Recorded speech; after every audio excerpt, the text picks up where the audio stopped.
Hi there, and thank you for tuning in to the Social Circus, where every week we dive into a variety of topics covering social media, mindset, and how to run your business. I hope that you enjoyed today's episode. Hello, everyone, and welcome to episode 18 of the Social Circus. Today, I have a fabulous guest. I'm very excited to be joined by Eva, who is the founder of Strive Digital. Welcome, Eva. Thank you very much for having me, Sarah. Thank you. I'm so excited to have you on. I've been working with you for a while now. We actually only just recently met in real life, which is very typical of the digital world, isn't it? Yeah, definitely. But it was lots of fun. Yes, definitely. So for those who haven't heard of you or Strive, tell us a little bit about your journey to digital marketing and also your journey to living in Australia, because that's fun too. Absolutely. So I have been in digital marketing like forever. So I've started my digital marketing journey with my bachelor degree when I was 19. So it's more like 12 years ago now. And so there obviously with the digital marketing I was involved there as well with the bachelor. Then I moved to Indonesia, did my MBA there with marketing and digital marketing focus as well. And I've always been working on the digital marketing with companies, doing digital marketing jobs on the side and so on, and working in agencies in Indonesia, Asia, Australia, as well as like Austria. And and then a few years ago, I decided to start my own company. Oh, yes. I love the way you just say all of that. Like it's not a massive accomplishment to go and live in another location, going from Austria to Indonesia and then ending up in Australia and starting your own company. Like, oh, that's just what people do. It's very impressive. So tell us, you're now a Perth girl. We can claim you as our own, I think, somewhat. But so with Strive Digital, what was your driving force behind starting your own company? I've always, like, my parents have their own company, so I've always been raised by entrepreneurs, and I love the entrepreneur lifestyle. And obviously, you are very much like the flexibility of things. But because I've been in digital marketing agencies for so many years, I've seen a lot of different things, and obviously, it's the good and the bad. And I appreciate all the learnings that I took from it. But at the same time, I saw that there are a lot of things that I would have done differently, or that I wanted to do differently. But obviously, as an employee, you're restricted in your things that you can change in a business. Yes. Then I realized it's time for me to start my own business, because I do think that certain things I want to do differently, which I'm doing right now, to have the boutique experience and the very much hands-on experience with my clients to actually guarantee that we can get results. I love that. And I think you and I are driven by the same thing, having worked in agencies, and you get to see the good and the bad. And you're often a hamstrung because you're an employee and you kind of think, oh, I wish I could do this differently. And you kind of, at some point, you can't keep butting up against your boss. You have to kind of go, yeah, ultimately it's their business. So exactly. I feel your pain. So with Strive Digital, and because you actually work with some of my clients, which I love, but tell us a little bit about what is your zone of genius, and what is your zone of genius, and how you help your clients. So when I started the agency a few years ago, I've worked with different clients across different industries and services. But then I realized very quickly that e-commerce is just the area that I get the best results with the team that I'm working with, as well as like where I enjoy just scaling and growing the most, because it's just so there's no ceiling basically with e-commerce. So with that, obviously when you work many times with service-based businesses, there's a very clear cap on how much they can take on based on like the team size and so on. With e-commerce, you can always expand to different countries, expand to wholesale and so on. There are just so many more opportunities to grow and scale. And with that, obviously, there's just so much more fun in the game, because there's so many more ways to do things. Oh, you're speaking my language, fun. So e-commerce is your zone of genius, and you manage for clients paid advertising campaigns, don't you? So what are your platforms that you're currently offering? Let's hear about those. My team and I, we're working on Google Ads, Facebook ads, obviously Instagram with that one as well, as well as like TikTok ads. So that's how we're working together on the different platforms. And we are a big believer that on a holistic big picture. So it's not just one platform, it's going to be the whole solution for the e-commerce business that you're running. It's more like understanding how the customer journey is working together to convert them on your website, basically. Brilliant, amazing. So you just mentioned TikTok, which I think, you know, we're all mindful because they've got over, they've reached that critical 1 billion in terms of monthly active users. And it's something that I know us as businesses kind of think, oh, how do we do that? And how do we create that? So you're doing advertising on TikTok. So that's really exciting.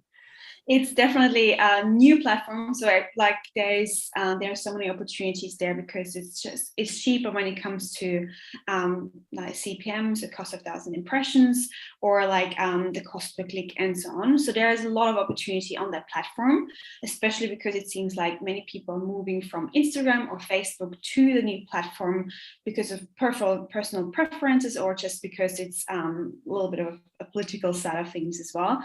But at the same time, there are obviously like a lot of opportunities, but again, there is a lot of testing needed as well because it is so new and it's constantly evolving and changing. Yeah, and that's actually the biggest challenge I think we face in digital marketing is we can never rest on our laurels, can we? That's very true. I was discussing this with someone yesterday, but she said, oh, how do you keep your business so busy? And I said, always looking for what's next and what will my clients want next. And you've obviously done very much the same with TikTok. So quite a few of my listeners are going to have e-commerce businesses, and they may have dip their toe in doing advertising themselves, which always makes me nervous. And, you know, a lot of people are quite scared about going to use an agency. They're always scared of fees and they're always scared of costs. So if I was thinking and I had an e-commerce business that I was going to move to an agency, talk to me about what that process looks like, because you guys certainly, I think, earn your money.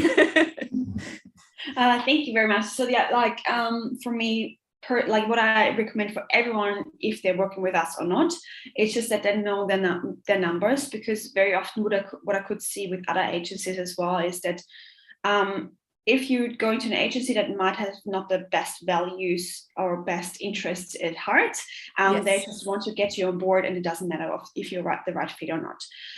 What is very important for me, and what I recommend everyone, is that they know the numbers in terms of what is the break-even return on advertising spend that they need to receive with their costs that the way they currently have.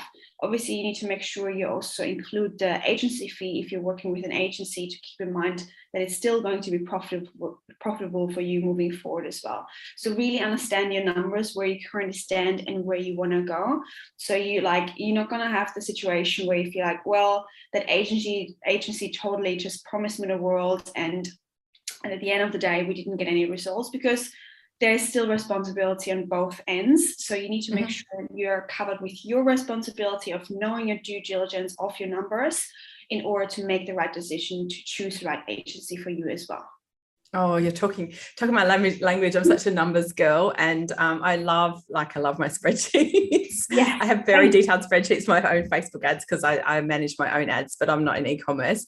And I think one of the things that's always interesting, I'm always surprised that people aren't very close to their numbers. And I think for e-commerce, it's easier to be closer to your numbers because, you know, it's easy to know what your cost of goods is and those kind of things. And I'm always surprised when I speak to clients and I ask them those questions before they're even thinking about ads, and I get a blank face. And I just think, oh gosh, they're saying that my mum used to always say, a fool and their money are soon parted. It always resonates with me, because I just think, oh my gosh, you're such an easy pick to take your money because you don't understand your numbers.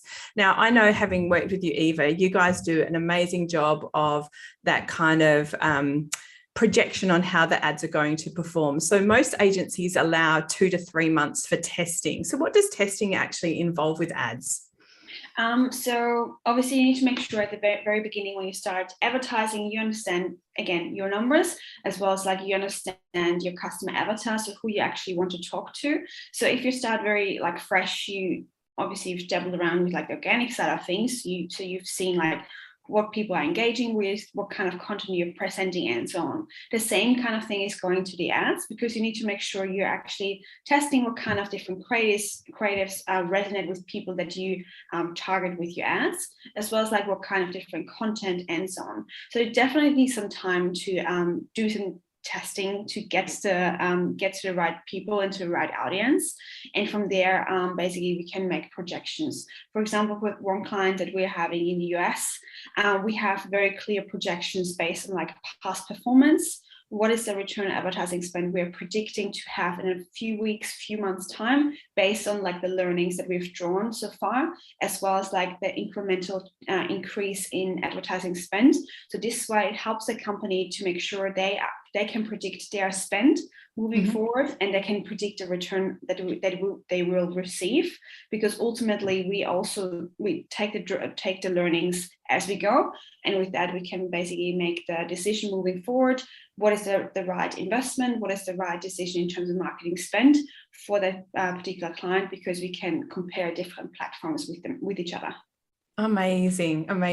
I know that was a lot of detail if you're kind of new to that, but I want to just say one thing to be really, really clear about. Knowing your numbers and then having an agency who's also very transparent with your numbers is really, really important. And I know that Eva does a wonderful job of this, having worked with her and having had proposals for my clients. I always feel really confident, but I want to just say this because this is an experience that I had with one of my clients who was going to be working with an agency, and she just signed with them when she engaged me as her consultant, and she had a really good advertising spend, like 250,000 a year to spend, which is like very exciting for us as marketers. And she'd gone to an agency, and they said that they would take her 250,000 and turn it into $250,000 in sales. And I was like, okay, so you're actually going to lose money because you've got a cost of your product in that. And the frightening thing about it was she was quite new in business and didn't understand that that wasn't acceptable to not make a return on your money. So, and I think this is where Eva, some agencies give it the whole sector a bad name, which is frustrating. So from your perspective, it would be reasonable within a few months of testing that I can expect my money to start returning, can't it? Sorry, can you repeat that question again? So if I'm with you and I'm engaged with you for a few months, it would be very reasonable for me to expect to get a positive return, like a positive return on ad spend, ROAS, after a few months. That's really reasonable, isn't it? Absolutely, but it also depends, like, again, competition and so on. That's definitely many different factors, but that's why it's so important to understand what is your break-even point at the beginning and where you want to go. So you can have the discussion with any kind of agency that you're working with. If it's realistic, what is the time frame? So you can work towards those defined KPIs at the very beginning together, and you like have a clear trajectory, like where do you want to go. Oh, I love that, because I think this is probably what makes you a bit unique. Even you probably don't understand this, is your very transparent communication. So this is what we're projecting. This is how much we want to spend. This is how we'll scale it. And to me, I find that very exciting, because for clients, they can see, well, this is what I can wait for. And then once things start to scale, this is how it's going to move forward. And as you say, the exciting thing about e-commerce is it can scale really, really quickly. So you can suddenly find your business turning over really big numbers, and you spending really big numbers on advertising as well. So from your if you were to kind of give a client a couple of pieces of advice, obviously one is know your numbers. What are a couple of other things that you would say before you engage an agency? What's some good information to help them get started? Looking also like what your competitors are doing. Definitely, that's a big one, to go like to the basics, just to see like Facebook ads and TikTok ads and so on. What are they currently doing on their own platforms? To see what how many what of the ads that are running a little bit longer already. Because if you can see for certain competitors that they're running those ads for months and months already, you can see those ads are performing well. And you can see what is the customer journey that they lead them to, because very often you can take that as inspiration. Don't copy and paste anything, but take it as an inspiration. Yes, how you can improve things, because you don't need to reinvent the wheel like every time. You can take it very often, the learning from someone else that has been through so many testings, so you can see how you make the most out of it, and then obviously, again, foundation is the learning, knowing your numbers, and then also have clear goals for yourself, and discuss those goals with the agency. Make sure you have full transparency, and you are the admin of every platform that you're advertising on, because obviously you want to have a good relationship, but at the end of the day, it's your platform, and you want to make sure you have full you have all the rights that are necessary for your platform, so you're never dependent on anyone moving forward with your company. Oh no, you slipped that in, Eva, and it's such amazing advice about being full admin on all your platforms, because I've had a lot of clients who have lost access to all their Facebook ads when they've stopped working with an agency because it wasn't set up correctly in the first place. And that can be really difficult and a really ugly extraction point. So please listen to that tip. Make sure you're full admin on all of your accounts where you're running ads, because it's your business and you should always have control over that. So a question for you, Eva. So if I'm in an e-commerce business and I'm starting out and I'm not quite there yet, what would you suggest that I do to kind of get my business up and running that doesn't involve paid ads? What's some thoughts so that I can prepare myself for that space?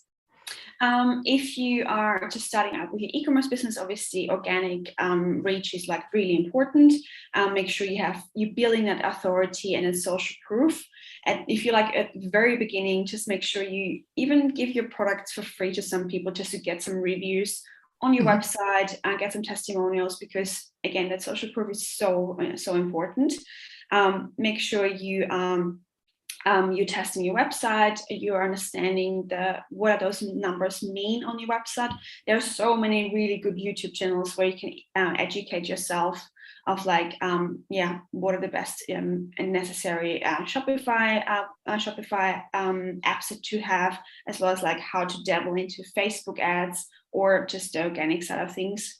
Just to really understand what you're doing. This way you don't feel like you're taking on a ride with a different agency. Yes, and you're kind of not entering it blind, because I think, and I'm sure you would agree with this, I always say to my clients, you should always have tested concepts. So you should always have tested your concepts. So the last thing you want to do is go to an agency with not a single set of eyeballs have dropped on your sales page or your product page, because if you don't know if anybody's interested, that makes it really, really difficult for your perspective, Eva, to try and ascertain how do we sell them, promote this. So, if you're starting out, make sure you know that everything works, like the transaction works, that you've got sort of follow-up emails. Those things are so important.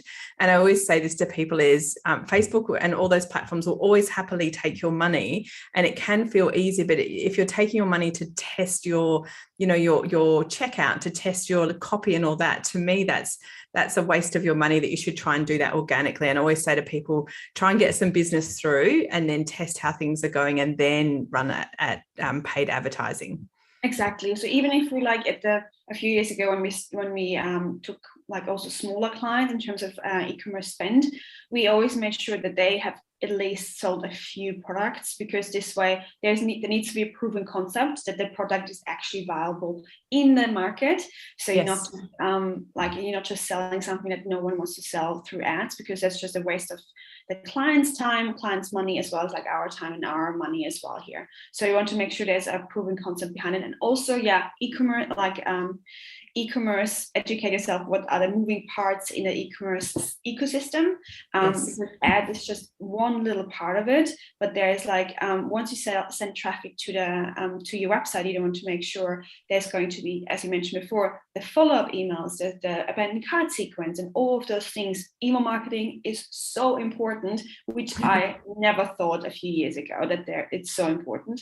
But it's like for an healthy e-commerce business, about like 40% should be coming from email marketing in terms of ongoing revenue. And when you think about like a multi-million-dollar business, that's a massive chunk of your revenue. So having that foundation set up at the beginning and then tweak around it as you go. And once you're in a high revenue bracket, you can always like go and outsource it to a different agency. But just understand that it's just like, it's so much more than just sending traffic to your website to get the revenue where it needs to go. And also like another part, sorry, I'm rambling around here. Please, this is gold. You're absolutely fine. Carry on. Something that is like super important as well is to understand your customer lifetime value, because again, return on advertising spend is great. It's really important, obviously, but at the same time, if you understand that your customer is coming to your website makes one purchase to test it out, maybe with a smaller spend on your website, but continues to make a purchase maybe 3 weeks later because they need to just see how it goes, and then they make the second purchase is usually higher, and the frequency continues. If you know that that journey in itself is absolute gold, because this way you know exactly, cool, it doesn't matter if you're on a really low return at the beginning, because we know about 70% or 80% will come back and make a high purchase as they go. And once you understand that, you know where those people will make that purchase, usually through email marketing or any kind of organic offers. And with that, you will be able to make your marketing decisions just so much smarter, because you know all that information is just very, very important for your business moving forward to be profitable and be more strategic. Oh, such good tips there, Eva, and you weren't rambling at all. I was like, oh my gosh, this is gold. And I didn't know that about, I'm a big email marketing devotee, and I actually didn't realize that there was so much gold in your email. That's a huge percentage. So thank you so much for sharing that. I'm mindful of time, and I just want to let all the listeners know that I will be popping some links in the show notes for today, so that you can reach out and check out Eva and her agency. You can follow her on Insta. She shares great tips in her reels on anything to help you with your e-commerce business. So always lots of value in there. But I want to just wrap up and say thank you so much, Eva, for your time and for generously sharing your knowledge with my audience. There's some real gems in there that I know people are going to be able to take action on to help improve their e-commerce. So thank you for agreeing to be a guest today. Thank you very much for having me, Sarah. I'm looking forward to smashing it out of the park with our clients next couple of months ahead. Brilliant. Excellent. All right. Thank you again for tuning in, everyone. And I'll see you on the Social Circus the same time next week. Thanks so much for tuning in to the Social Circus. As your host, Sarah Thompson, I am thrilled that you've chosen to spend your time hanging out with me. I would be so grateful if you could spare an extra moment to go and leave me a review on your favourite podcasting platform. And if you even felt more excited, you could share my podcast with your friends who you think would get great value from it. Thanks so much again for tuning in.